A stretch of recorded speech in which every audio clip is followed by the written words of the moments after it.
Namen konziliarne obravnave bolnic z napredovalo obliko raka dojke je, da zagotovimo bolnicam najbolj optimalno obliko zdravljenja.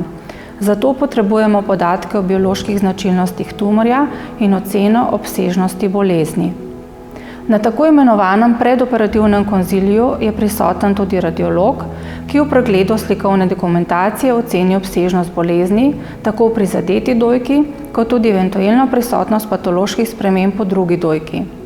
Glede na izgled sprememb se na konziliju odločimo, katere slikovne preiskave so potrebne za oceno TNM stadija. Preiskave so večinoma opravljene isti dan, razen magnetno-rezonančne preiskave dojk, ki pa je opravljena do naslednje obravnave na konziliju.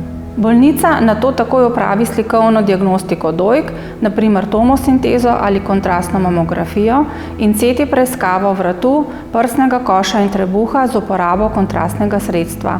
Po zaključku konzilija radiolog pregleda slikovno dokumentacijo in takoj nato opravi ultrazvočno preiskavo ene ali obeh dojk in ultrazvočno preiskavo pazduhe za oceno prizadetosti bezgavk. Istočasno opravi tudi ultrazvočno vodeno debelo igelno biopsijo tumorja, odvzamemo 2 do 3 stebričke tkiva, da pridobimo dovolj materiala za določitev bioloških značilnosti tumorja.